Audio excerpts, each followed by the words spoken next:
22 লাখ ছাত্ৰ-ছাত্ৰীয়ে নিট পৰীক্ষাত অৱতীৰ্ণ হয় 12 লাখ ছাত্ৰ-ছাত্ৰীয়ে এবাৰ উত্তীৰ্ণ হৈছে ভাৰতবৰ্ষত 1,18,000 ছাত্ৰ-ছাত্ৰীয়ে পঢ়িব পাৰে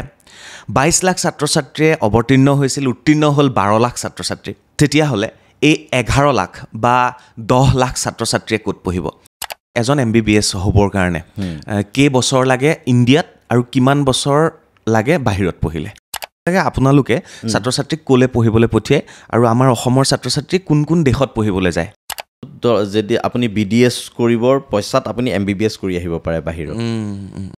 এটা বহুত ষ্টুডেণ্ট এনেকুৱা আছে যোনে ৰেংক আনিছে কিন্তু কি ডকুমেণ্টছ লাগে সেইখিনিয়ে নাজানে তো সেই বস্তুখিনি আমি গাইড কৰিম ওকে বুজিছো পঢ়াৰ আগতে কাণ্ট্ৰিখন বা কলেজখন এবাৰ নিজেও চোৱাটো ভাল আমিয়ে যে কৈ দিছোঁ এই কলেজখন ভাল সেইটো কথা নহয় ষ্টুডেণ্টে নিজে অকণমান চাওক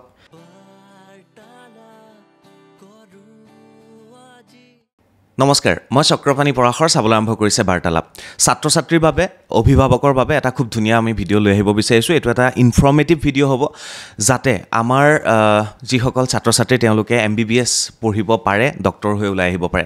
পিছে এটা হিচাপ মই তাৰ আগতে আপোনালোকক দি থ'ব বিচাৰিছোঁ সমগ্ৰ ভাৰতবৰ্ষত যিসকলে MBBS পঢ়ে তেওঁলোকৰ বাবে চিট আছে 1,18,000 আৰু প্ৰতি বছৰে 22 লাখ ছাত্ৰ-ছাত্ৰীয়ে নিট পৰীক্ষাত অৱতীৰ্ণ হয় আৰু তাৰ ভিতৰত এইবাৰ যদি আমি কওঁ তেতিয়াহ'লে 12 লাখ ছাত্ৰ-ছাত্ৰীয়ে এইবাৰ উত্তীৰ্ণ হৈছে এতিয়া হিচাপত যদি আমি কওঁ তেতিয়াহ'লে ভাৰতবৰ্ষত 1,18,000 ছাত্ৰ-ছাত্ৰীয়ে পঢ়িব পাৰে 22 লাখ ছাত্ৰ-ছাত্ৰীয়ে অৱতীৰ্ণ হৈছিল উত্তীৰ্ণ হ'ল 12 লাখ ছাত্ৰ-ছাত্ৰী তেতিয়াহ'লে এই 11 লাখ বা 10 লাখ ছাত্ৰ-ছাত্ৰীয়ে ক'ত পঢ়িব তেওঁলোক পঢ়িবৰ বাবে ভাৰতত তেওঁলোকৰ বাবে চিট নাই তেওঁলোকে পঢ়িব লাগিব বাহিৰত পিছে এই বাহিৰত পঢ়িবলৈ যাওঁতে বহু ছাত্ৰ-ছাত্ৰীয়ে বহু ভুল কৰি পেলাই বহু অভিভাৱকে বহু চিন্তা কৰি থাকে তেওঁলোকৰ ছাত্ৰ-ছাত্ৰীয়ে MBBS পঢ়ি ঘূৰি আহিব পাৰিবনে আৰু এই সমস্যাবিলাকৰ সমাধান আছে আৰু যাৰ বাবে আমাৰ মাজত উপস্থিত হৈছেহি কল্যাণ নাথ ডাঙৰীয়া আৰু তেখেত হৈছে ঘৰ তেওঁৰ যোৰহাটত থাকে গুৱাহাটীত আৰু তেখেতৰ এটা অনুষ্ঠান আছে অনুষ্ঠানটোৰ নাম হৈছে আসাম কেৰিয়াৰ হাব নমস্কাৰ জনাইছোঁ ধন্যবাদ মই যেটো হিচাপ আগতীয়াকৈ দিলোঁ এইটো গোটেই হিচাপটো এক্সেক্টলি সেইটোৱে হিচাপটো আপোনাৰ মুখৰ পৰা শুনিব বিচাৰিছোঁ এই বছৰ যদি চাই আপুনি MBBSৰ যোনটো পৰীক্ষা নিট পৰীক্ষা তো সেই নিট পৰীক্ষাটোত আপুনি প্ৰায় 22 লাখ ষ্টুডেণ্টে এবাৰ ৰেজিষ্ট্ৰেশ্যন কৰিছে আৰু 22 লাখ ষ্টুডেণ্টে পৰীক্ষা দিছে অ'কে তো পৰীক্ষা দিয়াৰ পিছত আমাৰ কোৱালিফাই যোনটো মাৰ্কছ আছিলে এইবছৰ যোনটো কোৱালিফাই মাৰ্কছ আছিলে 144 জেনেৰেল কেণ্ডিডেটৰ কাৰণে আৰু SC ST OBCৰ কাৰণে আপোনাৰ 113 তো তাত যিখিনি ষ্টুডেণ্ট কোৱালিফাইড হৈছে প্ৰায় 12,35,000 ষ্টুডেণ্ট অ'কে এই বছৰত তো আমাৰ ওচৰত চিট আছে 1,18,000 গোটেই ভাৰতবৰ্ষত অলমষ্ট আপুনি 1,20,000 ধৰক আৰু ভাৰতবৰ্ষততো গোটেইখিনি আমাৰ হেৰি হয় অসমততো গোটেইখিনি চৰকাৰী আৰু বাহিৰত বাকীখিনি প্ৰাইভেট চৰকাৰী প্ৰাইভেট মিলাই পেলাইহে আপোনাৰ 1,18,20,000 মানে চিট আছে অ'কে বাকী ষ্টুডেণ্টবোৰ ক'ত যায় বাকী ষ্টুডেণ্টবোৰ প্ৰত্যেক বছৰেই ইণ্ডিয়াৰ বাহিৰত ধৰক এব্ৰড যায় আৰু এব্ৰডতো আপুনি কলেজ চিলেকশ্যন কৰোঁতে বা আপোনাৰ জেগা চিলেকশ্যন কৰোঁতে বহুত কিছুমান মানে চাবলগীয়া জেগা আছে আকৌ ষ্টুডেণ্টবিলাক বহুত বাহিৰৰ কনচালটেণ্ট কিছুমান আছে যোনে ফোন কৰি আপোনাক বহুত ষ্টুডেণ্ট ফ্ৰড হয় সেইবিলাকৰ পৰা তো সেইবিলাকো অলপ এৱাৰ থাকিব লাগে ষ্টুডেণ্টবিলাক তো এই বস্তুবিলাকৰ ওপৰতে আমি ভাবিছোঁ এটা ইনফৰ্মেটিভ ভিডিঅ' মানুহলৈকে যাওক বহুত বহুত ধন্যবাদ আমাক এইটো কাৰণে যোগাযোগ কৰাৰ বাবে আৰু আমিও এটা ভাবি আছিলোঁ আমি যিবিলাক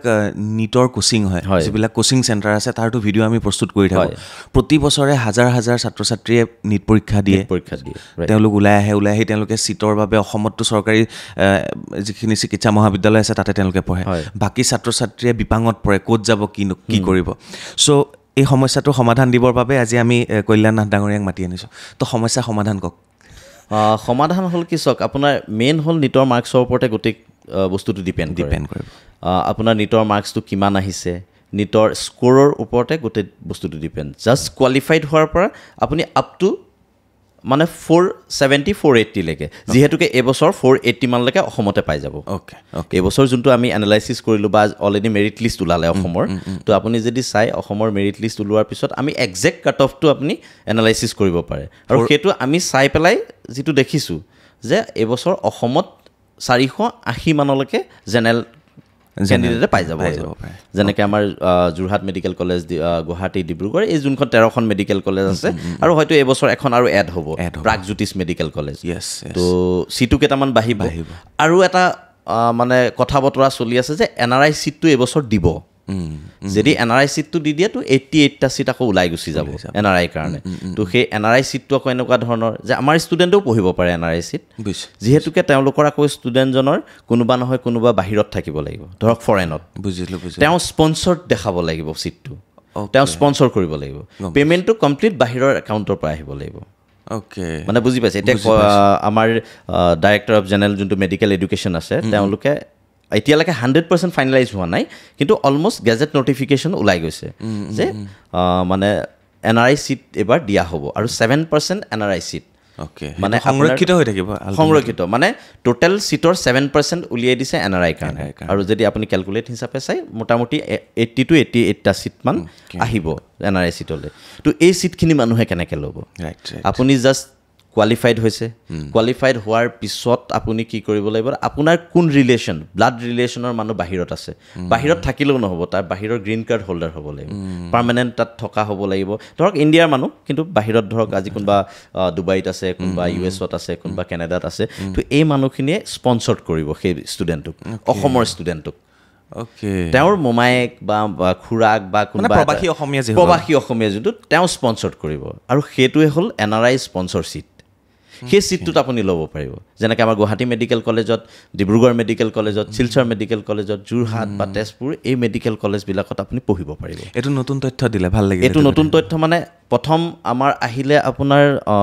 21 চনত এইটো আহিলে 22 চনত আহিল 23 আৰু 24 বন্ধ হৈ থাকিলে কেছ হ'ল এইটোৰ ওপৰত যে এইটো আহিব নালাগে কিবা কিবি কৰি কেছ হ'ল সুপ্ৰিম কোৰ্টলৈকে গ'ল কেছটো ফাইনেলি কেছটো কিবা মানে ৰায় ওলাইছে আৰু এখন অসম চৰকাৰে গেজেট নটিফিকেশ্যন পাছ কৰিছে NRI মিনছ কি বুলি ক'লে নন ৰেচিডেঞ্চিয়েল ইণ্ডিয়ান এইটো NRI স্পনচৰ্ড ডাইৰেক্ট NRIটো নহয় গম পালোঁ NRIটো হ'ল বাহিৰৰ পৰা যোন ষ্টুডেণ্ট আহি পেলাই ইয়াতে পঢ়িব সেইটো NRI আৰু NRI স্পনচৰ্ডটো হৈ গ'ল তেওঁলোকে স্পনচৰ কৰিব মোৰ ধৰক কোনোবা ৰিলেটিভ এজন বাহিৰত আছে তেওঁ স্পনচৰ্ড কৰিব আৰু তাৰ কাৰণে যোনটো ফিজ তেওঁলোকে ৰাখিছে ধৰক সেইটো 1,09,000 USD ৰাখিছে তো সেইটোক পাৰ্ট ৱাইজ 4.5 বছৰ পে'মেণ্ট কৰিব লাগিব অ'কে চ' বহুতখিনি নতুন তথ্য আহি আছে মই কেইটামান প্ৰশ্ন আছে আপোনাক সুধিবৰ কাৰণে ধৰি লওক এজন MBBS হ'বৰ কাৰণে কেইবছৰ লাগে ইণ্ডিয়াত আৰু কিমান বছৰ লাগে বাহিৰত পঢ়িলে অ'কে ইণ্ডিয়াত যদি চাই আপুনি আমাৰ যোনটো NMCৰ গাইডলাইন তো সেইটোৰ মতে 4.5 বছৰ আমাৰ থিয়ৰী আৰু 1 year ইণ্টাৰ্ণশ্বিপ তো 5.5 বছৰ টোটেল কোৰ্চ ইণ্ডিয়াত 5.5 বছৰৰ পিছত পাছ কৰিলে আপুনি ডাইৰেক্ট PGৰ কাৰণে এলিজিবল হ'ব যদি প্ৰাইভেট কলেজত পঢ়ে ডাইৰেক্টলি আপুনি PG কৰিব পাৰিব আৰু যদি গভৰ্ণমেণ্ট কলেজত পঢ়ে তেতিয়াহ'লে এবছৰ ৰুৰেল কৰিব লাগিব আপুনি গম পাইছোঁ তো ৰুৰেলটো হ'ল কি আপুনি যে গভৰ্ণমেণ্ট কলেজত পঢ়িছে কম পইচাতে পঢ়িলে আপুনি তো সেইকাৰণে এবছৰ আপুনি গভৰ্ণমেণ্টক দিব লাগিব তো এই বস্তুটো গভৰ্ণমেণ্টৰ কাৰণে আৰু প্ৰাইভেটত কি হৈছে আপুনি অলৰেডি পইচা দি পঢ়ি আহিছে তো সেইকাৰণে এই বস্তুটো কোনো বন নাথাকে তো সেইটো কাৰণে ডাইৰেক্টলি আপুনি PG এক্সাম দিব পাৰে বা চাকৰি কৰিব পাৰে আৰু নেক্সট হ'ল কি বাহিৰৰ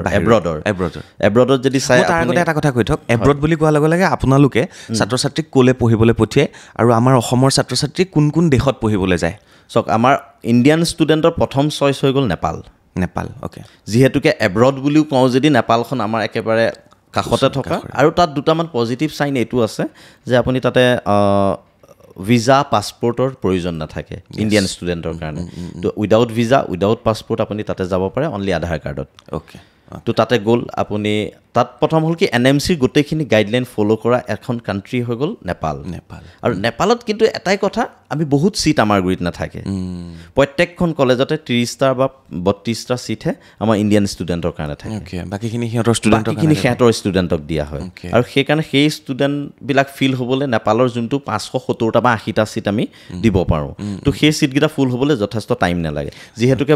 ইণ্ডিয়াৰ প্ৰত্যেক জেগাৰ পৰা প্ৰত্যেকজন কনচালটেণ্টে কাম কৰে নেপালৰ কাৰণে তো মোটামুটি আপোনাৰ 15-20 দিন এমাহৰ ভিতৰত অলমষ্ট কলেজবিলাক ফুল হৈ যায় তাতো কিন্তু কাউন্সেলিং হয় তাতো হয় নেপালতো হয় এখনেই কাণ্ট্ৰি আছে এব্ৰড বুলি যদি কয় য'ত কাউন্সেলিং হয় সেই কাণ্ট্ৰিখন হৈ গ'ল নেপালৰ পিছতে ক'ত যায় বেছিকৈ নেপালৰ পিছতে এতিয়া ফ্ল' গৈ আছে আপোনাৰ ৰাছিয়াটো যথেষ্ট মানে ষ্টুডেণ্ট যায় যোৱা বছৰ যদি আপুনি ইণ্ডিয়াৰ সমীক্ষা চাই বাই 22,000 ষ্টুডেণ্ট নেপাল গৈছে মোৰ বাৰ মানে ৰাছিয়া গৈছে মোৰ বাৰ ল'ৰা ৰাছিয়াতে পঢ়ি আছে ৰাছিয়া আৰু ৰাছিয়াত যথেষ্ট কলেজ আছে তাৰ কলেজবিলাক গভৰ্ণমেণ্ট কলেজ তাতে কলেজ যোনবিলাক আছে সেইবিলাক গভৰ্ণমেণ্ট কলেজ আৰু কম ফিজতে তাতে পঢ়ি আহিব পাৰে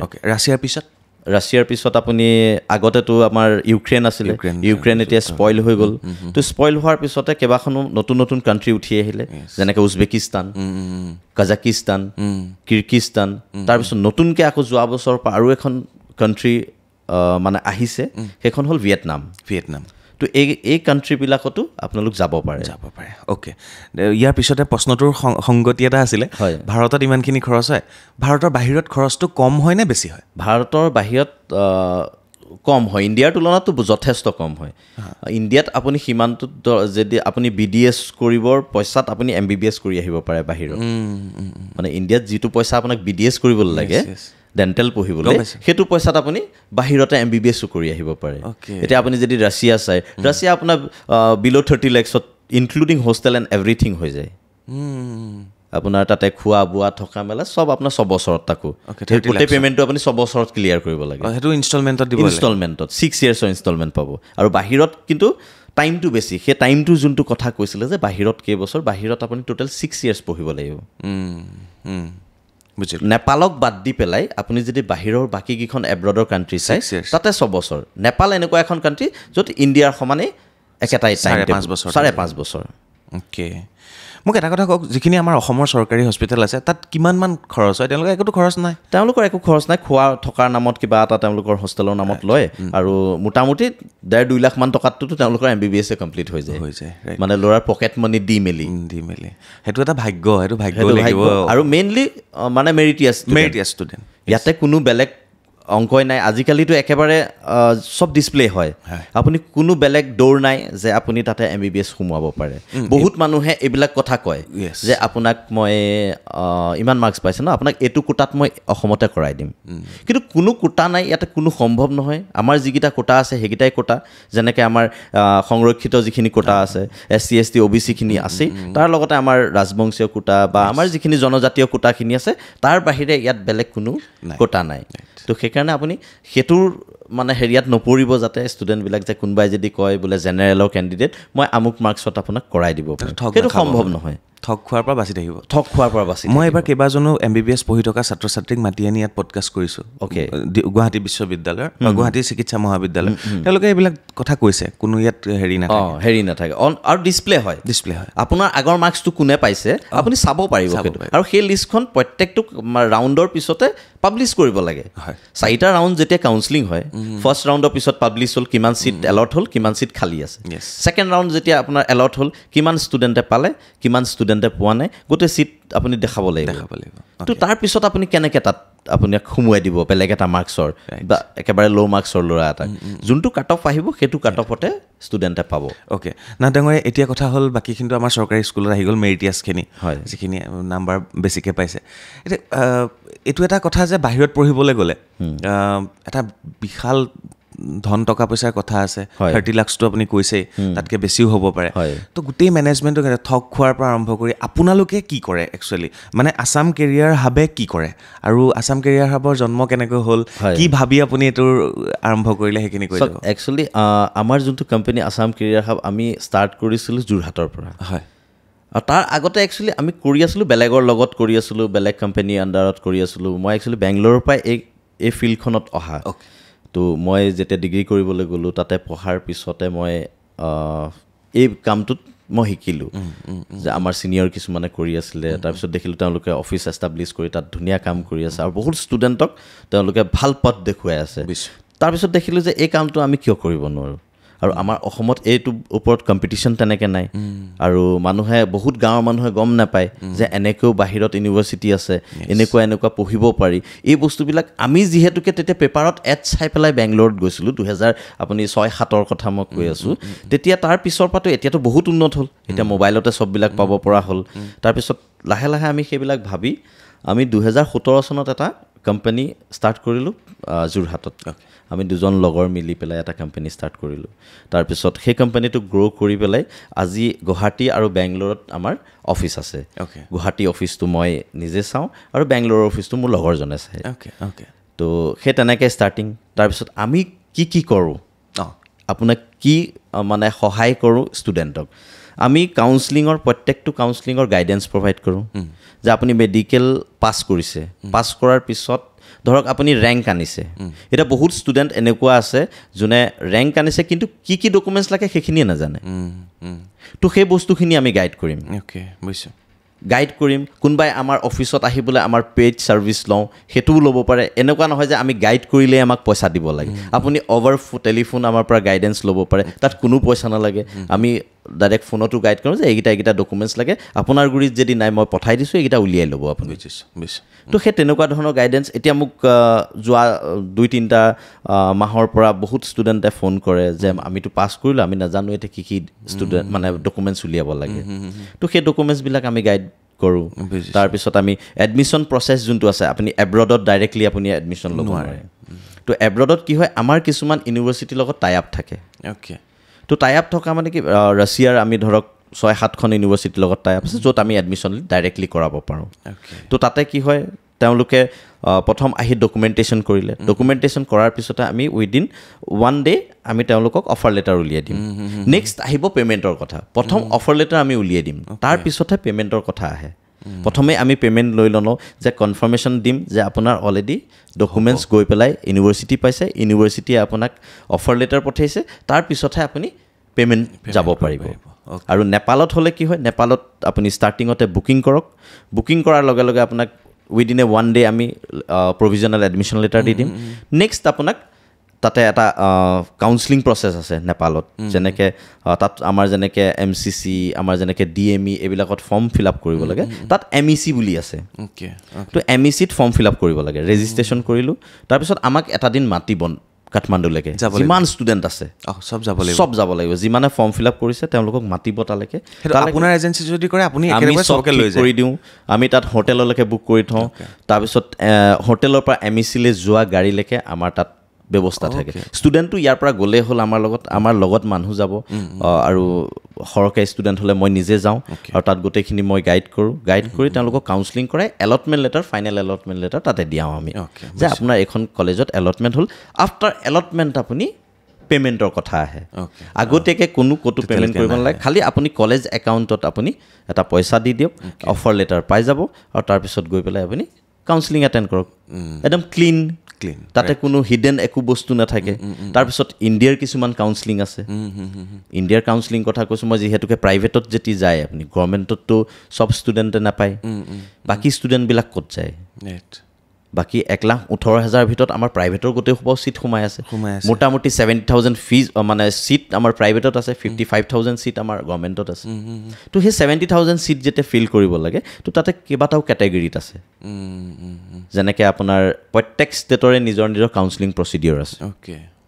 যেনেকৈ আপুনি কৰ্ণাটকাত গ'ল বেংগলোৰৰ যোনটো কৰ্ণাটকা ষ্টেট তাতে আপুনি গোটেই প্ৰচেছটো কৰে KEA কৰ্ণাটকা এক্সামিনেশ্যন অথৰিটি এহেঁতি গোটেই কাউন্সেলিং প্ৰচেছটো কৰে যিহেতুকে এতিয়া KEAৰ ফৰ্ম অলৰেডি খোলা আছিলে আজি অলৰেডি বন্ধ হৈছে হয়তো এক্সটেণ্ড আৰু 1-2 দিন হ'ব যোনখিনি ষ্টুডেণ্ট 400ৰ ওপৰত পাইছে সেই ষ্টুডেণ্টখিনিয়ে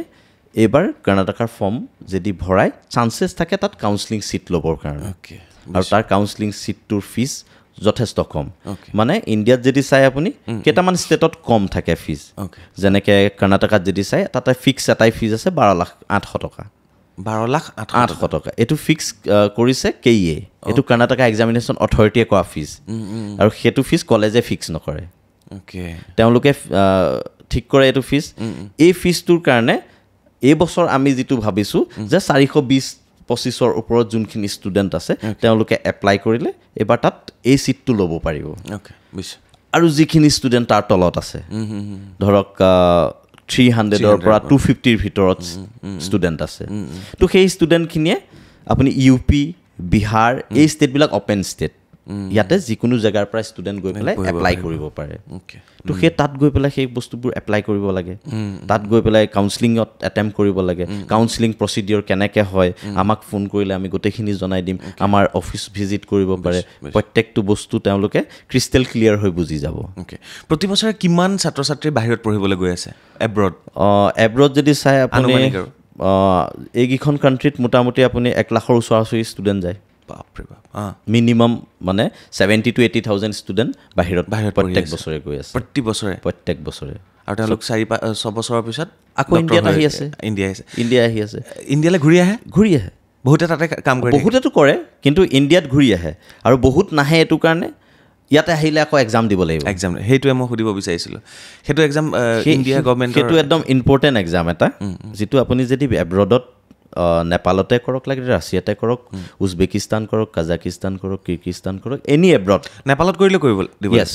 নেপালৰ ইণ্ডিয়াৰ ছেইম হয় বুলি কৈছিল ছেইম হয় কিন্তু কাণ্ট্ৰি বেলেগ হয় ন অ'কে সেইকাৰণে দিব লাগিব সেইকাৰণে এই এক্সামটো দিবই লাগিব FMG তো এই এক্সামটো আপুনি এটেম্প কৰিব লাগিব 300 মাৰ্কছৰ এক্সাম হয় মানে 50% পাব লাগে 150 তাৰপিছত আপুনি ইণ্ডিয়াত এজন ডক্টৰ বুলি আপুনি চাৰ্টিফাইড হ'ব ইয়াত প্ৰেক্টিচ কৰিবলৈ আপুনি লাইচেঞ্চ পাব আৰু যদি আপুনি সেইটো ক্লিয়াৰ কৰিব নোৱাৰে তেতিয়ালৈকে আপুনি চাৰ্টিফিকেট নাপায় তাত পঢ়ি অহাখিনিও শেষ কিন্তু এটাই ভাল কৰিলে তাত ইয়াত নহ'লে তাত কৰি থাকিব পাৰিব তাততো কৰি থাকিব পাৰিব তাততো প্ৰেক্টিচিং লাইচেঞ্চ পাবই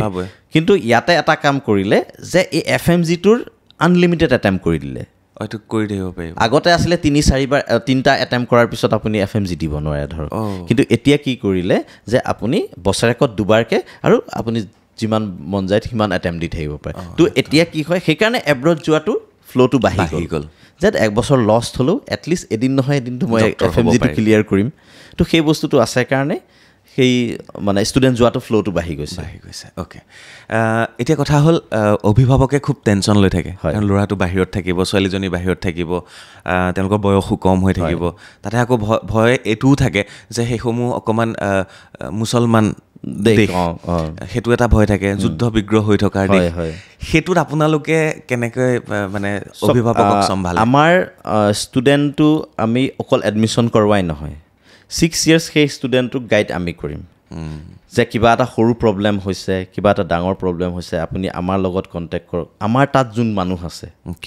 যিহেতুকে আমি ষ্টুডেণ্টটো যেতিয়া এডমিশ্যন কৰাওঁ ৰাছিয়াই হওক বা উজবেকেই হওক বা কাজাকিস্তানে হওক কিৰ্গিস্তানে হওক তেওঁলোকক ইয়াতে এডমিশ্যন কৰাই পেলাই আমি এৰি নিদিওঁ আমি দিল্লীত গৈ সেই ষ্টুডেণ্টটোক এয়াৰপৰ্টত যিদিনাখন তেওঁৰ ফ্লাইট থাকিব তেওঁলোকৰ পেৰেণ্টছৰ লগত গৈ আমি তাতে যিমানখিনি ষ্টুডেণ্ট যায় এটা বেষ্টত আমি 22 জন 23 জন 30 জনলৈকে ষ্টুডেণ্ট যায় তো সেই গোটেই ইণ্ডিয়াৰ যিখিনি ষ্টুডেণ্ট আছে আমি 2 ঘণ্টা আগতে এয়াৰপৰ্ট মাতি দিওঁ চবকে সেই ষ্টুডেণ্টবিলাক একেলগ হয় তাত ষ্টুডেণ্টে কি কৰে পেৰেণ্টছৰ লগত চিনাকি হয় ষ্টুডেণ্টবিলাকে ষ্টুডেণ্টৰ লগত চিনাকি হয় আৰু নম্বৰ এক্সচেঞ্জ কৰি লয় যেতিয়া কেতিয়াবা মোৰ ল'ৰাটোৰ ফোন নালাগে মোৰ লগৰ ল'ৰাটোলৈ ফোন কৰিম এই বস্তুবিলাক তাতে হয় এয়াৰপৰ্টতে আপুনি আগতীয়াকৈ বিচাৰিলে সেই বস্তুটো হয়তো নাপাব কিন্তু যেতিয়া আপুনি যোৱাৰ দিনটোত আহিব সেই দিনটোত আপুনি গোটেই ষ্টুডেণ্টবিলাক তাত পাব ধৰক বেষ্ট বাই বেষ্ট গৈ থাকে এটা বেষ্টত মিনিমাম 25টাৰ পৰা 30টা ষ্টুডেণ্ট যায় তো সেই 30টাৰ পেৰেণ্টছৰ লগত আপুনি তাতে লগ হ'ব বুজিলোঁ কাৰণ প্ৰত্যেকটো ষ্টুডেণ্ট অকলেতো নাযায় এয়াৰপৰ্টত এৰিবলৈ মাক দেউতাকৰ বা ফেমিলি মেম্বাৰ চব যায় তো সেই যোৱা যেতিয়া হয় তেতিয়া তাতে চবৰে মিটিং হয় 2 ঘণ্টা আগত আহে মানুহবিলাক আহি পেলাই তাত মিটিং হয় তেওঁলোকে নম্বৰ এক্সচেঞ্জ কৰে তাৰপিছত মানে পেৰেণ্টছৰ লগত কথা বতৰা পাতি এটা লং ৰিলেশ্যনশ্বিপ তেওঁলোকৰ বনে যে 6 years এওঁলোক আমাৰ ল'ৰাটোৰ লগতে থাকিব তো আমাৰ কথা বতৰা হৈ থাকিব লাগিলে ইণ্ডিয়াৰ যিকোনো ষ্টেটৰ ল'ৰা ছোৱালী হওক আৰু যদিও সেইটো নহয় আপোনালোকতো আছে আমিতো থাকোঁৱে আৰু ষ্টুডেণ্টটো যিহেতুকে আমি এয়াৰপৰ্টতে এৰি দিওঁ তাত গৈ পেলাই কি কৰিব ষ্টুডেণ্টটোৱে এয়াৰপৰ্ট পাই পেলাই কি কৰিব এখন বেলেগ দেশ তাত আমি কি কৰোঁ ষ্টুডেণ্টটোক পিক আপ কৰিবলৈ তাতে মানুহ ৰেডি হৈ থাকে আপোনাক পিক আপ কৰিব আপ টু কলেজলৈকে লৈ কলেজলৈকে লৈ গ'ল তাৰপিছত তাক এখন তাৰ চিম কাৰ্ড উলিয়াই দিলে তাত এটা একাউণ্ট খুলি দিলে ষ্টুডেণ্টটোক এই গোটেই কাম প্ৰিলিমিনেৰী কামখিনি আমাৰ মানুহে তাত কৰি দিয়ে তো সেইকাৰণে সেইবিলাকক লৈ টেনশ্যন ল'বলৈ নালাগে খালি পঢ়াৰ আগতে কাণ্ট্ৰিখন বা কলেজখন এবাৰ নিজেও চোৱাটো ভাল আমিয়ে যে কৈ দিছোঁ এই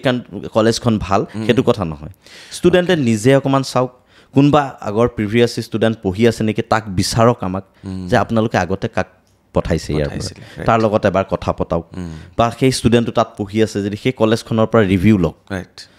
প্ৰত্যেকটো কনচালটেণ্টৰ কথা মই বিশ্বাস কৰিবলৈ এইটো কাৰণে নকওঁ, মই কোৱা কথাও আপুনি বিশ্বাস নকৰিব, কিন্তু আপুনি নিজেই ৰিভিউ লওক, মোক সোধক আপোনালোকে কিমান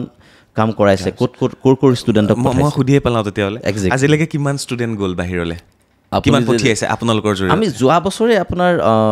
যদি চাই নেপাল আৰু ৰাছিয়া মিলাই পেলাই আমাৰ কমচে কম 15জন ষ্টুডেণ্ট গৈছে। অ'কে, নেপাল আৰু ৰাছিয়া মিলাই পেলাই। তো আপুনি যদি সেই 15জন ষ্টুডেণ্টৰ মোক সোধে, তেওঁলোকৰ মই নম্বৰ আৰু ডিটেইলছ দিব পাৰোঁ, যোনে পেৰেণ্টছে কথা পাতিব পাৰে তেওঁলোকে। আমাৰ নলবাৰীৰ ষ্টুডেণ্ট আছে, মৰিগাঁৱৰ ষ্টুডেণ্ট আছে, আমাৰ দেৰগাঁৱৰ ষ্টুডেণ্ট আছে, যোৰহাটৰ আছে, ডিব্ৰুগড়ৰ আছে, এণ্টায়াৰ অসমৰ যিকোনো জেগাৰ ষ্টুডেণ্ট তাতে আপুনি পাব। আৰু সেই ষ্টুডেণ্টবিলাকৰ লগত যেতিয়া পেৰেণ্টছে কথা পাতে কনফিডেণ্টটো আৰু বাঢ়ি যায়। এইটো যোৱা বছৰ পঠিয়াইছে? এইটো যোৱা বছৰৰ কথা, আৰু প্ৰিভিয়াছ ইয়েৰটো গৈ আছে। টোটেল কিমান মান গৈছে এতিয়ালৈকে? এতিয়ালৈকে যদি চাই আপুনি 150-200 ষ্টুডেণ্ট অলৰেডি ফৰেনত আছে। ইণ্ডিয়াতটোতো আপুনি বহুত ষ্টুডেণ্ট পঢ়িও আছে চাগে? পঢ়ি আছে আৰু বহুত পঢ়ি আহিলে অলৰেডি। তাৰপিছত আৰু ইণ্ডিয়াত বহুত ষ্টুডেণ্ট পঢ়ি আছে। ইণ্ডিয়াৰ কাউন্সিলিঙো যিহেতুকে আমি প্ৰাইভেট আৰু গভৰ্ণমেণ্ট দুইটাৰ ছেক্টৰেৰে আমি কাউন্সিলিং চাওঁ। আপুনি কোনোবাই বোলে অসমৰ কাউন্সিলিং কৰি দিব লাগে, আমি সেইটোও কৰি দিম। বুজিলোঁ। কাৰণ সেইটো এনেকুৱা নহয় যে সি অলৰেডি ভাল মাৰ্কছ আনিছে, মানুহজনে নাজানে কাৰণে আমাৰ ওচৰত আহিছে, আৰু সেইটো কাৰণে আমি মানুহজনক বোলে আপুনি বহুত পইচা দিব লাগিব, আমাক কিবা দিব লাগে, তেনেকুৱা একো নাই। আমাক সামান্য এটা কিবা ফিজ এটা দি পেলাই আপুনি কাউন্সিলিং ল'ব পাৰে আমাৰ। এতিয়া মোক সময়টো কওক, কোনটো সময়ৰ পৰা কোনটো সময়লৈকে এডমিশ্যন হয়, কোনটো সময়ত আপোনাৰ ফোন নম্বৰটোত ফোন কৰিব লাগিব বা আপোনাক লগ কৰিব লাগিব? চাওক, আমাৰ মোৰতো ফোন ৰাতি 12টালৈকেও আহে, আৰু মই আপোনাক 11-12টালৈকে মই নিজেই মানে উত্তৰ দি থাকোঁ ফোনৰ। আৰু আপুনি ৰাতিপুৱাৰ পৰা আমি ৰাতিলৈকে ফোন কৰিব। মই সেইটো সোধা নাছিলোঁ। এডমিশ্যনৰ সময়টো এতিয়া পিক টাইম, এতিয়া হৈ গ'ল টাইম এডমিশ্যনৰ। এতিয়া MBBSৰ অলৰেডি নিটৰ ৰিজাল্ট ওলালে, নিটৰ মানে অসমৰ অলৰেডি মেৰিট লিষ্ট ওলাইছে। MCCয়ে 2 এদিনতে মেৰিট লিষ্ট নিজৰ উলিয়াব। তাৰপিছত MCCয়ে আপোনাৰ কাউন্সিলিং ষ্টাৰ্ট কৰিব। MCCয়ে কাউন্সিলিং ষ্টাৰ্ট কৰাৰ লগে লগে বাকীবিলাকে কাউন্সিলিং খুলিব। যেতিয়া অল ইণ্ডিয়া কাউন্সিলিংটো ষ্টাৰ্ট হ'ব, তাৰ 2-3 দিনৰ পিছতে চবে নিজৰ নিজৰ কাউন্সিলিং ষ্টাৰ্ট কৰিব, প্ৰত্যেক ষ্টেটে। আৰু অল ইণ্ডিয়া কাউন্সিলিংটোৰ মই এটা আপোনাক বুজাই দিছোঁ যে অল ইণ্ডিয়া কাউন্সিলিংটো হ'ল আমাৰ যোৰহাট মেডিকেল কলেজ, গুৱাহাটী বা ডিব্ৰুগড়, এই মেডিকেল কলেজবিলাকত 15% ছিট আমি অল ইণ্ডিয়াক দিব লাগে। আমাৰ যদি 100টা ছিট আছে, আমি 15% ছিট অল ইণ্ডিয়াক দিব লাগিব। সেই ছিটটোত অসমে কাউন্সিলিং কৰিব নোৱাৰে। 15টা ছিটত 115টা আমি চেণ্ট্ৰেল গভৰ্ণমেণ্টক দিব লাগিব। সেই ছিটটোত কাউন্সিলিং কৰিব অল ইণ্ডিয়াৰ যোনটো MCC আছে, মেডিকেল কাউন্সিল কমিটি, তেওঁলোকে কাউন্সিলিং কৰে। আৰু এই কাউন্সিলিংটো যেতিয়া ষ্টাৰ্ট হয়, যেনেকৈ আপুনি অসমতো কৰিব পাৰিব কাউন্সিলিং, অল ইণ্ডিয়াতো কৰিব পাৰিব। আৰু এটা ষ্টুডেণ্টে প্ৰত্যেক ষ্টেটত কাউন্সিলিং কৰিব পাৰে, যিখিনি অপেন ষ্টেট। যেনেকৈ আপুনি অসমত কোনোবা এটা ল'ৰাই কাউন্সিলিং কৰিছে, সি অসমতো পাৰিব, অল ইণ্ডিয়াতো পাৰিব, বিহাৰতো পাৰিব, UPতো পাৰিব, কৰ্ণাটকাতো পাৰিব। প্ৰত্যেকৰে ফৰ্ম ফিল আপ কৰিব পাৰিব, প্ৰত্যেকতে পাৰ্টিচিপেট কৰিব পাৰিব। কিন্তু তাতে যদি আপোনাৰ ফাৰ্ষ্ট ৰাউণ্ডত কোনোবা এখন প্ৰাইভেটতো আপোনাৰ কলেজত এলটমেণ্ট হৈ গৈছে, আপুনি বোলে গভৰ্ণমেণ্টত নাই পোৱা, প্ৰাইভেটত এলট হৈ গৈছে, কিন্তু আপুনি নলয় ছিটটো, আপুনি কি কৰিব? আপোনাৰতো নামত এলট হৈ গৈছে, ফাৰ্ষ্ট ৰাউণ্ডত ছিট এৰি দিব লাগিব। আপুনি তেতিয়া তাতে অপশ্যন আছে ফ্ৰী এক্সিট, তো এক্সিট কৰি ওলাই আহিব লাগিব। তেতিয়া আকৌ ফাৰ্ডাৰ ৰাউণ্ডত আপুনি তাতে সোমাব নোৱাৰিব আৰু বেলেগ এজনে পাব।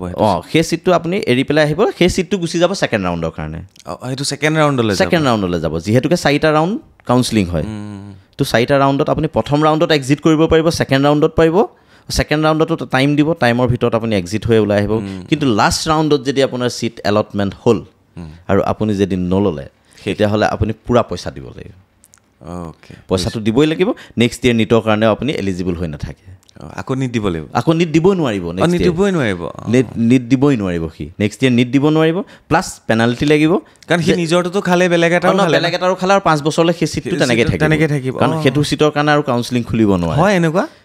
বহুতৰ হয়। বাপৰে। কিন্তু ভয়তে সেই ছিটটো লাষ্টত লৈ ল'বগৈ লগা হয়। কোনে 70 লাখ 80 লাখ টকা দিব পেনাল্টি? তাতকৈ ছিটটো লৈ আৰু মই পঢ়াই ভাল। সঁচাকৈ এই বস্তুবিলাক জানিব লাগিব, আৰু নাজনাকৈ এইবিলাক ভুল হৈ যায়। গতিকে ইমান চিন্তা কৰাৰ কাৰণ নাই, কাৰণ ডাঙৰীয়াৰ দৰে ব্যক্তি আছে যি বহু ছাত্ৰ ছাত্ৰীক বিদেশলৈ পঢ়ুৱাই আছে, MBBS কৰোৱাই ঘূৰাই লৈ আহিছে। আৰু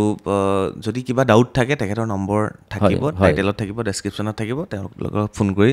যোগাযোগ কৰি ল'ব। মই আৰু এটা প্ৰশ্ন থাকি গ'ল, জাষ্ট সুধিব বিচাৰিছোঁ। চব নিজেওতো কৰিব পাৰে? নিজেও কৰিব। আপোনাৰ কি প্ৰয়োজন? নহয়, চব নিজেই কৰিব পাৰে, কিন্তু আপুনি যদি ফৰেনৰ এডমিশ্যনটো আপুনি কেনেকৈ ল'ব? যদি নিজে কৰিব নিজে কেনেকৈ অফাৰ লেটাৰখন কেনেকৈ উলিয়াব আপুনি কলেজত কেনেকৈ কণ্টেক্ট কৰিব মানে এটা কথা আপোনালোকৰ প্ৰয়োজন হ'বই আপুনি ডাইৰেক্টলি কলেজত আপুনি না কল কৰিব পাৰিব কলেজত না কিবা কৰিব পাৰিব তো ডাইৰেক্টলি আপোনাক কলেজে এণ্টাৰটেইনে নকৰিব যিহেতুকে আমাক কলেজে অথৰাইজ দি থৈছে কলেজৰ ফালৰ পৰা অথৰাইজ আপোনালোকৰ হাতত আছে কলেজৰ অথৰাইজ পাৰ্চন যে এইকেইখন 3-4খন 5খন কলেজৰ অথৰাইজেশ্যন আমাৰ গুৰিত আছে যিকেইখন কলেজৰ অথৰাইজেশ্যন মোৰ গুৰিত নাই বেলেগ কাৰোবাৰ গুৰিত আছে বুজিলোঁ তেওঁলোকৰ থ্ৰু দি আমি কৰাই দিম এনেকুৱা নহয় যে কনচালটেণ্ট আমিয়ে আছোঁ গোটেই ইণ্ডিয়াত বহুত কনচালটেণ্ট আছে আৰু চবৰ গুৰিত বেলেগ বেলেগ কলেজ আছে যোনখন ষ্টুডেণ্টে কলেজ লৈ আহিব হয় আমাৰ ওচৰত বোলে সেইখনৰ এক্সক্লুচিভ নাই তো তেতিয়া আমি বেলেগ এজনক দিব পাৰিম যে আপোনাৰ গুৰিত আছে নেকি বোলে মোৰ গুৰিত আছে আপুনি কৰাই দিয়ক মোৰ কামটো অ'কে মই এই প্ৰশ্নটো আপোনাক এইকাৰণেই সুধিলোঁ ভিডিঅ'টো বহুতে চাব চোৱাৰ পিছত তেওঁলোকে ভাবিব আমি নিজে কৰিম নিজে কৰিব নোৱাৰিব বাহিৰত পঢ়িবলৈ গ'লে অথৰাইজ তেওঁলোকৰ হাতত আছে আৰু সেইকাৰণেহে তেওঁলোকে এই কামখিনি কৰিবলৈ আগবাঢ়ি আহিছে হয়নে হয় ঠিকেই ক'লোঁ এই যে যিখিনি ষ্টুডেণ্ট বহুত ষ্টুডেণ্ট এনেকুৱা থাকি যায় না দুখীয়া ষ্টুডেণ্ট মধ্যবিত্ত পৰিয়ালৰ বা নিম্ন মধ্যবিত্ত পৰিয়ালৰ তেওঁলোকে ইয়াতো ছিট নাপালে তেওঁলোকে আশা কৰিছিল বাহিৰত পঢ়িব বাট তাতো নাপালে এনেকুৱা ষ্টুডেণ্ট আপুনি পাইছেনে যি হতাশাৰে ঘূৰি আহিছে তেওঁলোকে ডক্টৰ হোৱাৰ সপোন তাতেই শেষ হৈ গৈছে বাহিৰলৈ যাব নোৱাৰিলে এই ছিষ্টেমটো আছেই এই ছিষ্টেমটো হ'ল কি যদি আপুনি মধ্যবিত্ত ঘৰৰ বা একেবাৰে দুখীয়া ঘৰৰ ল'ৰা তো আপোনাৰ এটাই ইণ্ডিয়াত পঢ়িব বা ইণ্ডিয়াৰ বাহিৰত পঢ়িবলৈ এটাই গত্যন্ত আছে আপুনি পঢ়িবই লাগিব আপুনি মাৰ্কছ আনিবই লাগিব তেতিয়া চৰকাৰে ইণ্ডিয়াত এটাই কথা হয় আপুনি মাৰ্কছ দিয়ক নহয় আপুনি পইচা দিয়ক হয় আপুনি মাৰ্কছ দিয়ক নহয় পইচা দিয়ক মাৰ্কছ দিলে আপুনি গভৰ্ণমেণ্ট কলেজ পালে ফ্ৰীত পঢ়ি গ'ল আৰু পইচা দিয়ক আপোনাৰ জাষ্ট কোৱালিফাইড হোৱাটো আজি ডক্টৰ হৈ ওলাই আহিব এইটোৱে হ'ল নিয়ম অসম এইটো ইণ্ডিয়াৰ এইটো একদম সঁচা কাহিনীটো আপুনি একজেক্টলি এইটোৱে কথা আপুনি বেলেগ ইয়াত একো নাই মানে ডক্টৰ হ'বলৈও পইচা দি পেলাই ডক্টৰ হ'ব পাৰি কিন্তু নিটটো ক্লিয়াৰ কৰিবই লাগিব নিটটোতো আপুনি নিট কোৱালিফাইড হ'বই লাগিব উইদাউট নিট কোৱালিফাইডটো আজিকালি ফৰেনতো যাব নোৱাৰে ৰাইট ফৰেনত যাবলৈও নিট কোৱালিফাইড লাগিব কিন্তু এই ষ্টুডেণ্টখিনিকহে মই কওঁ যে মেডিকেলৰ কাৰণে প্ৰিপেৰেশ্যন কৰক যিখিনি ষ্টুডেণ্টৰ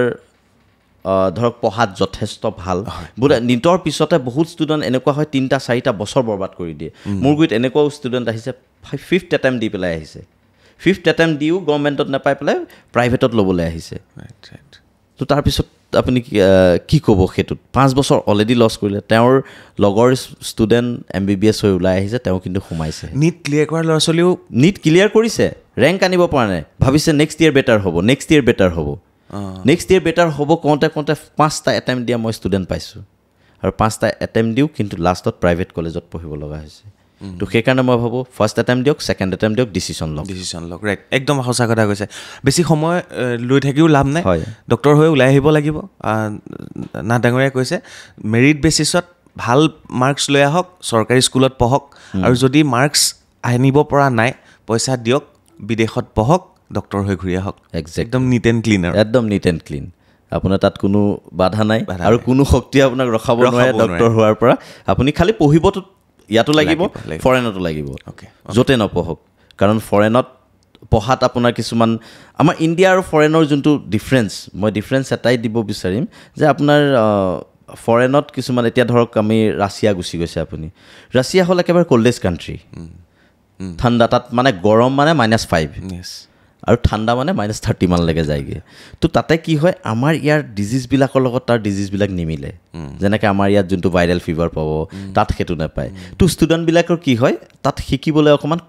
প্ৰেক্টিকেলটোত কম নলেজ হয় থিয়ৰিটো একেখিনিয়ে পঢ়িব ইয়াতো এনাটমি পঢ়িব তাতো এনাটমি পঢ়িব তো থিয়ৰি একেখিনিয়ে থাকে কিন্তু প্ৰেক্টিকেলত যোনটো ক্লিনিকেল এক্সপ্ল'জাৰ আমি কওঁ সেই বস্তুটো বাহিৰত এই দেশবিলাকত অকণমান কম হয় যদি মানুহৰ কাৰোবাৰ মানে ইমানখিনি পইচা আছে যে ইণ্ডিয়াতে যেনে তেনে এফৰ্ড কৰিব পাৰে মইতো ভাবোঁ আপুনি অকণমান লোন লৈ হ'লেও ইণ্ডিয়াতে ট্ৰাই কৰক বাহিৰত ট্ৰাই কৰক কিন্তু বাহিৰত এইখিনি ষ্টুডেণ্টেহে ট্ৰাই কৰক যোনে ভাবি আছে যে মই 30 লাখৰ ভিতৰতহে মই পাৰিম তেওঁলোকেহে বাহিৰৰ কাৰণে যাওক যদি মাৰ্কছ অকণমান ভাল আছে যদি ইণ্ডিয়াতে ভাবে যে ইণ্ডিয়াতে পঢ়োঁ ইণ্ডিয়াতে প্ৰফিট বহুত বেছি ইয়াতে পঢ়িলে FMG দিব নালাগে ডাইৰেক্ট আপুনি পাছ কৰিলে আৰু ডাইৰেক্ট আপুনি PGৰ কাৰণে এলিজিবল হৈ গ'ল তো সেই বস্তুবিলাক এবাৰ অকণমান এনালাইচিছ নিজে কৰিব লাগে আৰু অকণমান আমাৰ লগতো 2-এষাৰ কথা পাতি পেলাই আগবাঢ়িব পাৰে কথাবিলাকত আপোনালোকে খুব ধুনীয়া গাইডেঞ্চ এটা তেওঁলোকক হয় হয় আপুনি যে ক'লে তাত পঢ়িলে এনেকুৱা হয় মই এটা বস্তু সুধিব মন যায় অসম বা ভাৰতত পঢ়া যিসকল ষ্টুডেণ্ট তেওঁলোক যেতিয়া ডক্টৰ হৈ আহিব আৰু বাহিৰৰ যিসকল পঢ়ি আহিব তেওঁলোকৰ মাজত অভিজ্ঞতাত বা তেওঁলোকৰ যিটো মই শব্দটো কি বুলি ব্যৱহাৰ কৰিম তেওঁলোকৰ অভিজ্ঞতা হওক তেওঁলোকৰ জ্ঞান হওক ক'ৰবাত নহয় জ্ঞানত ধৰক জ্ঞানত আপুনি থিয়ৰী জ্ঞানত একো আপুনি পিছ পেলাব নোৱাৰে চব কাণ্ট্ৰিয়ে একেই NMCৰ গাইডলাইন মেক্সিমাম আমি যোনখিনি কাণ্ট্ৰিত পঠাওঁ চবে NMC গাইডলাইন ফ'ল' কৰা কাণ্ট্ৰি হ'বই লাগিব উইদাউট NMCৰ যদি গাইডলাইন ফ'ল' কৰা কাণ্ট্ৰিত হয় আপোনাৰ লাইচেঞ্চখনৰ ইয়াত ভেলুৱে নাথাকিব তো তেনেকুৱা কাণ্ট্ৰিত যাব নালাগে প্ৰথম চাওক WHO এফিলিয়েশ্যন আছেনে নাই তাৰপিছত আপুনি আমাৰ NMCৰ গাইডলাইন গোটেইখিনি ফ'ল' কৰে নে নাই এইকেইটাতো প্ৰথম দৰকাৰী বস্তু তাৰপিছত আপুনি চাওক কোনখন কাণ্ট্ৰিত আপুনি যাব সেই কাণ্ট্ৰিখন প্ৰিফাৰ কৰক আৰু মই ভাবোঁ একেবাৰে ওচৰৰ কাণ্ট্ৰি যদি অকণমান পইচা এফৰ্ড কৰিব পাৰে তো নেপালখন চবতছে বেষ্ট নেপালৰ ডক্টৰছ আৰু আমাৰ ইণ্ডিয়ান ডক্টৰছৰ মাজত পাৰ্থক্য বিশেষ নাথাকে কিন্তু আপুনি ৰাছিয়াৰ পৰা পঢ়ি আহিছে যিহেতুকে আপুনি প্ৰেক্টিকেলখিনি তাত বেলেগ ধৰণৰ হ'ব বেলেগ ধৰণৰ ইন দ্য চেঞ্চ আপুনি সেই ডিজিজবিলাকেই নাপাব ৰাইট তো আপুনি আহি পেলাই নতুনকৈ ইয়াতে শিকিব লাগিব থিয়ৰী জ্ঞানত কোনো মানে একো নাথাকে চবে একেখিনিয়ে পঢ়ে কিন্তু এই বস্তুবিলাকৰ কাৰণে তেওঁলোকে অকণমান ধৰক ইয়াতে এবছৰ দুবছৰ বেছি টাইম দিব লাগিব সেইটোৱে ডিফাৰেঞ্চ বেলেগ একো নাথাকে চাৰ্টিফিকেটত একো ডিফাৰেঞ্চ নাথাকে একেখিনিয়ে থাকিব MBBS তাত পঢ়াখিনিকো কয় ইয়াত পঢ়াখিনিকো MBBS কয় আৰু MBBSতে শেষ নহয় MBBS জাষ্ট ষ্টাৰ্টিংহে PG আছে আৰু MBBSৰ পিছত আজিকালি PG একেবাৰে মেণ্ডেটৰী হৈ পৰিছে যদি আজিকালি আপুনি গাঁও এখনতো যায় কি বিভাগৰ ডক্টৰ সেইটোহে সোধে স্পেচিয়েলাইজেশ্যনৰ ওপৰত স্পেচিয়েলিষ্ট কিহত কৰিছে তাতো শেষ নহয় আৰু কিছুমানে আজিকালি ছুপাৰ স্পেচিয়েলিষ্টৰ কাৰণে গৈ আছে তো এইটো এটা MBBSটো এটা জাৰ্ণিৰ প্ৰথম ষ্টেপ আৰু শেষ হ'বগৈ ছুপাৰ স্পেচিয়েলিষ্টত আপুনি খালি প্ৰথম ষ্টেপটো দিয়ক আৰু শেষটো আপোনাৰ শিকাৰ শেষটো নাই বাৰু শেষটো নাই লাষ্ট প্ৰশ্ন ইয়াৰ বাবে আপোনালোকে কেনেধৰণে বৰঙণি লয় বা আপোনালোকৰ মাননি কি হয় সেইটো অকণমান কৈ থৈ যাব চাওক মাননি আমাৰ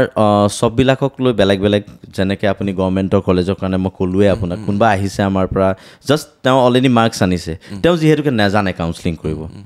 সেই কাউন্সেলিংখিনিত আমি অকণমান সহায় কৰি দিয়াত আমি একো চাৰ্জেছ নকৰোঁ সামান্য এটা মাননি আমাৰ থাকে আৰু তেওঁলোকক সেইখিনি মই এতিয়া হেৰি নকৰোঁ ফোন কৰিলেও মই সেইখিনি জনাই দিম আৰু বাকী প্ৰাইভেটত কৰাখিনিৰ কাৰণে অলপ বেলেগ আৰু বাকী ফৰেনৰ কাৰণেতো বিশেষ নাথাকে ফৰেনৰ কাৰণেও কমে থাকে আৰু হিডেন চাৰ্জেছ একো নাথাকে যি আছে আপোনাক আগতীয়াকৈ কোৱা হ'ব আৰু মানে হিডেন বোলে পাছত এইটো বঢ়াই দিলোঁ সেইটো বঢ়াই দিলোঁ তেনেকুৱা আমাৰ কোনো নাই আপোনালোকে আহিব পাৰে মানে আহি কাউন্সেলিং লওক মানে ক'ৰবাত কনফিউজন আছে সেইবিলাক সোধক তাৰ বিষয়ে উত্তৰ দিবলৈ আমি সদায় প্ৰস্তুত হৈ থাকিম ধন্যবাদ বহুতখিনি তথ্য পালোঁ লাভ কৰিলোঁ আৰু মই আশা কৰিছোঁ মই যিখিনি ইয়াত সুধিবলৈ চেষ্টা কৰিলোঁ মই যিমানখিনি তেখেতৰ পৰা উলিয়াবলৈ চেষ্টা কৰিলোঁ প্ৰশ্ন আপোনালোকে বুজি পালে আৰু কিবা যদি থাকি গ'ল মই নুসুধা তেতিয়াহ'লে তেখেতৰ ফোন নম্বৰত ফোন কৰিব কাউন্সেলিং ল'ব নিজৰ সন্তানক যদি ডক্টৰ বনোৱাৰ সপোন আছে তেতিয়াহ'লে যোগাযোগ কৰিব নিশ্চয় তাততো থকা মেলাৰ চব ব্যৱস্থা থাকিব চব থাকিব হোষ্টেলৰ পৰা ধৰি চববিলাক সুবিধা থাকিব খোৱা বোৱা পাব ইণ্ডিয়ান ফুড এভেইলেবল হ'ব যিহেতুকে বিদেশত কোনোবা থাকিব বিচাৰিলে এইটো প্ৰথম প্ৰশ্ন হ'ব আমাৰ ল'ৰা ছোৱালীকেইটাই খাবলৈ কেনেকুৱা হয় সেইটোতো মাক দেউতাকৰ প্ৰথম কুৱেশ্যন হয় নেমু ভোট জলকীয়া পঠিয়াব পাৰিব নে চব পাব আৰু মানুহ এনেকুৱা ষ্টুডেণ্ট আছে যে এটা বেগ আচাৰৰ এমাহৰ আগৰ পৰা তৈয়াৰী কৰে ষ্টুডেণ্টটো যোৱাৰ আগত মই যোৱা বছৰ ষ্টুডেণ্টৰ মই আপোনাক উদাহৰণ দি দিছোঁ মানে মোক লাষ্টত কৈছে যে আৰু অলপ বস্তু নিব পৰা হ'লে ভাল আছিলে আপুনি কৈ দিলে ইমানটো ৱেটহে নিব পাৰিব মইতো বহুত কমাব লগা হ'ল অ'কে নিজৰ সন্তানক নেমু ভোট জলকীয়া আচাৰ চব পঠিয়াব পাৰিব টেনশ্যন নাই ধন্যবাদ থেংক ইউ ডাঙৰীয়া ধন্যবাদ আৰু আপোনালোকে চাই থাকিব বাৰ্তালাপ ইনফৰমেশ্যনৰ কাৰণে ছাবস্ক্ৰাইব কৰি ৰাখিব ফ'ল' কৰি ৰাখিব শ্বেয়াৰ কৰিবলৈ নাপাহৰিব যাৰ প্ৰয়োজন হয় তেওঁলোকে ভিডিঅ'টো চাব ধন্যবাদ